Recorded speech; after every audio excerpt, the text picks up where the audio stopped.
Life in a world that keeps changing. Think that it's progress you're making. Copy and paste pretty faces all the time. Hello everyone, welcome to Anointed Lady TV, the home of news and politics. If it is your first time in this channel, you are highly welcome. Thank you so much for stopping by. And if you like what we do on this channel, hit on the subscribe button, also put on the notification bell so you'll be notified by YouTube anytime we drop a new video. And if you are returning subscribers, thank you very much for always coming back to watch our videos. On this platform, we drop videos every day and we react to every video that come our way. And on this very video, I will be watching with you. And after watching, let's go to the comment section and drop our opinion constructively. Like our videos and also share our videos if possible. See you next time. In countries like Kenya, where we taught them the judiciary, they don't swear in a president, they swift into action, they handle all the cases before the swearing-in date. So why are we delaying in Nigeria? Are we delaying because we want to collect the allowances? Are we delaying because corruption have eaten everything? There is nothing difficult about this case. In less than 30 days, we can dispense of every case. Election will finish in February. Swearing-in will be the end of May. And yet, the cases have not been scratched. What a nation. So for me, what is not in the Nigerian constitution is not in the Nigerian constitution. I know Nigeria is a wonderful country. The doctrine of necessity, they call it. How necessary is that doctrine of necessity? Democracy, we all know, is a process, and elections are only a part of the process, which requires the participation of all citizens at various stages and levels. With the election process now almost over, the attention of all citizens should now be turned to the elected to provide the promised dividends of democracy through good governance, which gives all citizens a sense of belonging regardless of party affiliation, mindful of the fact that whoever wins a certain constituency becomes the leader of all in that constituency. Ideally, partisanship for the elected should end with swearing-in ceremony, which also should mark the beginning of the provision of the dividends of democracy through good governance. But what you see today is the tension. Tension is extremely high. And most people are sure there will be no justice in the tribunals. So they see a kind of gang up by some people who want to destroy our mentality of let us say who will govern us. The new game in town is go to court, get an expert order, sack the chairman, withdraw the petition. It's not entirely new. In 2003, Buhari, as the presidential candidate of ANPP, his party, ANPP, withdrew from a petition and left the man alone. So today, 2023, 20 years after, history is repeating itself. One of those who attempted to take over Labour Party said, I think Adamu Garba, so he said, our main objective is to withdraw the petition against the president-elect. But we are going to do it. On the other hand, you have some places where the documents you need will not be seen. And you have some witnesses going to withdraw. What it actually means is that we may be expecting justice, but there's nothing for the election tribunal to work on. The pre-election trial moves can also come in other ways. They can disturb you in such a way that there is no time, because there's a time limit to file things. So where the time has expired due to the nuances of the winners, then there's nothing there. In simple language, the people will be disappointed, because the people expect that the choice of the people will be the governor or the president. The tone is always set by the two leaders, the leading candidates. If one is conciliatory, the other one is ebullient, then there will be need to fight to the end. And there's no justice. There's nothing like draw. It's either a winner or a loser. Then if we have a magnanimous person who has been declared the winner, who is making efforts to reach out to the other people to say, We are going to run this together. Stay with me. Now, people have been talking about the timelines for these actions, that all the matters should be dispensed with before a winner, and I'm saying winner in quotes, before the winner is sworn in. Not that the case is still going on, the winner is sworn in, and then he is told that he has lost and he has to pack his things and go back to his village or whatever. What are your thoughts about that? You know, constitutionally, May 29 is the end of administration. So there's no way there will be a vacuum. And then the Electoral Act says within 180 days, this must be done, only in the first instance, not final. So, for instance, the presidential election, P2B and Atiku have 180 days to do certain things. If the judgment comes in any way, whether for or against any of them, the losing party at the Court of Appeal also goes to the Supreme Court. So it's not just the 180 days. There's no way we have 180 days between today and May 29. It's impossible. Because the Constitution did not provide for anything other than elected government taking over. It's also talked of time to go on appeal and so on and so forth. But developments occur every day. I know that this issue of timing, length of time and so on, is something that has been coming up from time to time. There was a time the Supreme Court saw it as inhibiting the rights of a petitioner. They said, no, leave it open. Now it has been formed as 180 days. We still need to amend the Constitution to provide for, you cannot be sworn in unless the case has been dispensed with. In other words, all cases must be concluded before May 29 of the Supreme Court. But that's hardly possible, is it? It is possible if there is a will. For instance, Inec does not have to play what I will call ban logo. In other words, dance left, dance right, and not sure of what they are doing.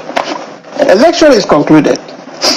Within 1 week, give everybody certified true copies of all the proceedings. During the election, 1 week.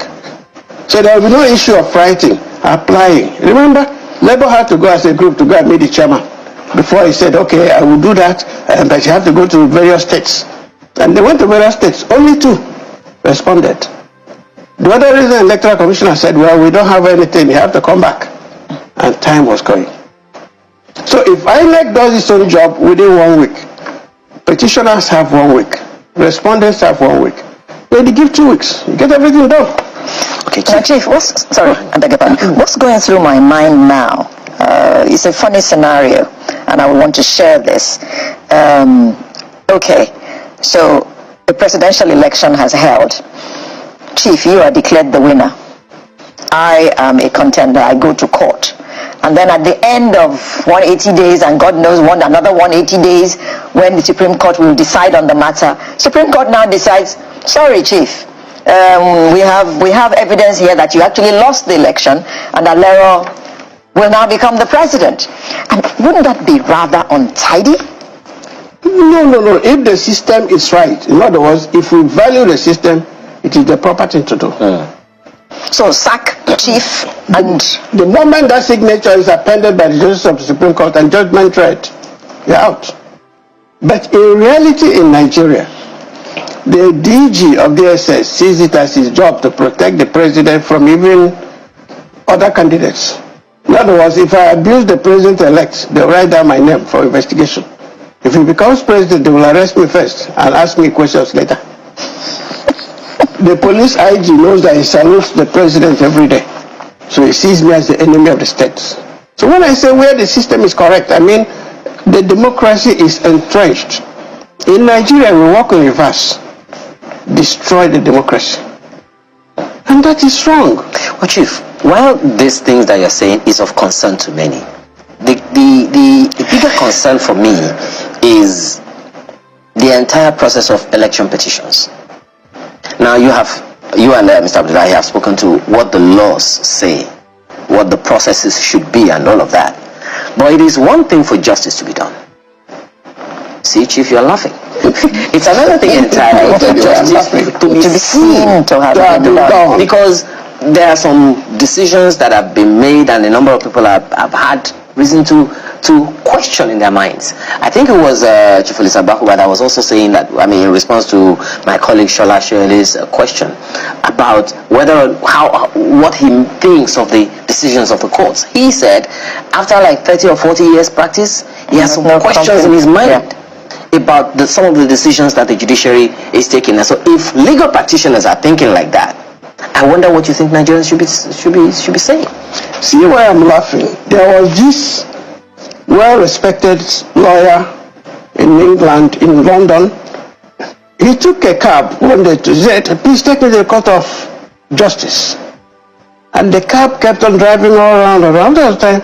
The lawyer said, the Court of Justice is not too far. So I don't know where the cab driver said, I don't know where it is. He said, incredible. You don't know where the Court of Law is? Oh, Court of Law? I know where the Court of Law is. You should have said it. That there is a difference between Court of Law and Court of Justice.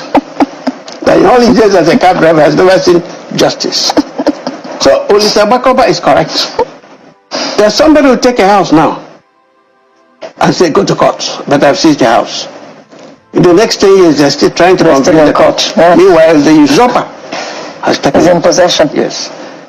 You see, in this country, justice is difficult to come by. I said this with all sense of responsibility as a lawyer. Difficult. In a way, the way our laws are made, yes, neither here nor there in some cases, but there is also the human factor. I gave you the example of the director of DSS, who sees it as his job to stop you from even insulting the president, from speaking your mind. Today, what is the greatest number of cases filed?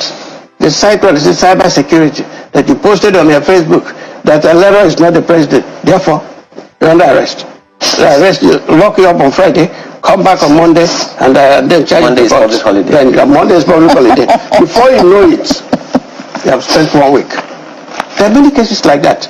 Today, many governors are stopping people from other parties from contesting. I will give you an example. Ebonyi State, the Abga candidate was accused of murder, armed robbery, and so many things. And the man had to be on the run. The court in Abuja said, don't disturb him. They said, no, we must arrest him. Rivers State, the same thing. Imo State, where I come from, we have similar cases. Here in Lagos, you also have people afraid to even vote.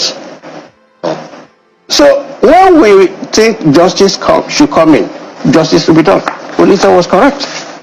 As Shakespeare would say, I have seen sights.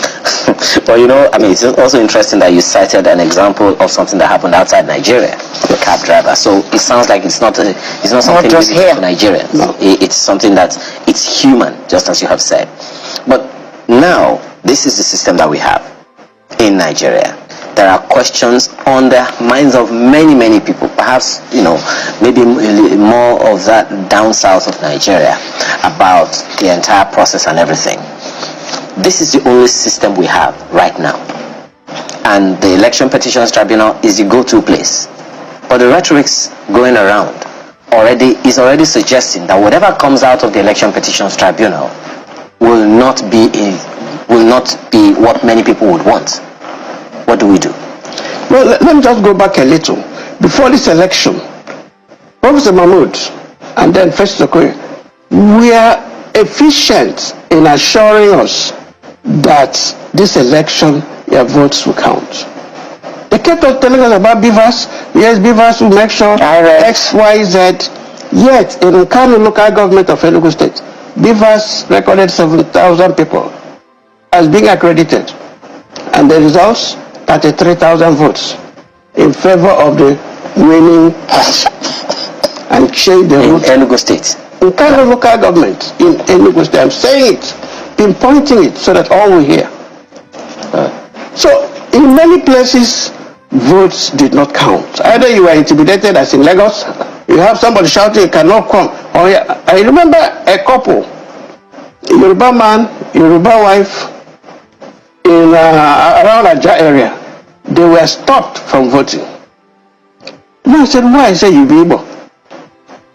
The couple said, no, we are not Igbo. Me, we are pure Yoruba. This is my father's name, this is my village. I said, no, you look like Igbo. And they never voted. Yet we have efficient system of police, remember?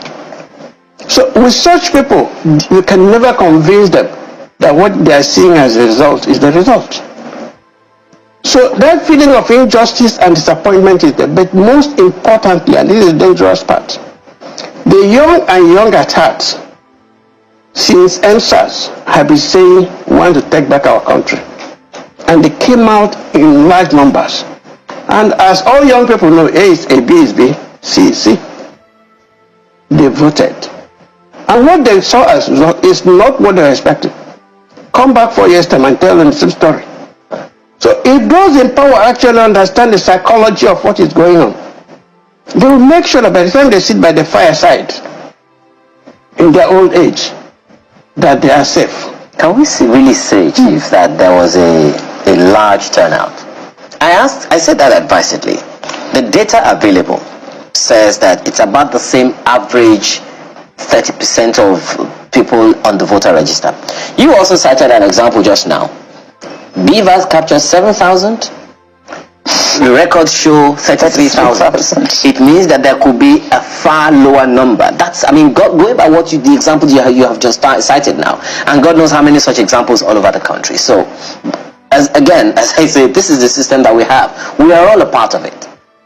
The concern really for me is how the outcome, what should we be telling ourselves about whatever is going to come from the Election Petitions Tribunal? Because there are those who have gone there, and some of those who have already gone there, filed and all of those things, the rhetorics that are still coming from them are still sounding like we don't believe in the system that we have subjected ourselves to. Okay, let me just give you one small example. Okota, which should install a local government. When people were going around trying to get their PVC, there was a massive turnout on daily basis in thousands. And it became a scandal. Pastor Tommy went there, and the press followed him. He asked why should people suffer in order to get their PVCs. The resident electoral commissioner was angry. So it's an abuse for you to come here and then address the press that these people were migrants. His language. Now, after some time, they said no more chance to collect PVCs. They were no longer there. That they have exhausted all. A few days to the election, bags and bags of PVCs were dumped in God Palace Way, near the canal. And announcements started coming on the internet. If you don't have your own, please go and check. And people were rushing there. The same Inec that failed to distribute those PVCs just said nothing. In Anambra State, they were found in a forest. The same Inec that said they didn't have any. And once we released them, and the radio stations were busy telling people, go and check, and people were going. On election day, names were pasted with pictures. Those who didn't have PVCs will go there and take a picture of their own and say, please, can everybody say you don't have PVC? The turnout was high, but the system failed them. Failed them because those too much promise and very little delivery. That's it, and they felt frustrated. The second election, when it came up, many people didn't turn up out of anger. So when I specify the young and young attack, I know what I'm saying.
Good day, ladies and gentlemen. Good day, my brothers and sisters, my mommies and my daddies over there.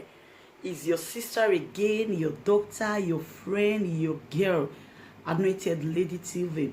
Please, if today is your first time of coming across my YouTube channel, please do subscribe for me. Subscribe and turn on the notification bell So each time I upload any video, you will be notified. So in this my channel, I will be bringing up many things to you in which you will benefit from it. I do talk show, I do news, anything you want to talk about, I am into it. Please subscribe and turn on the notification bell. So each time I upload any video or each time I'm on live on YouTube, you will be notified. Thank you very much for always being there for me. Please do subscribe for me, and as you do so, God will richly bless you and meet your heart desire. Thank you very much. I love you all.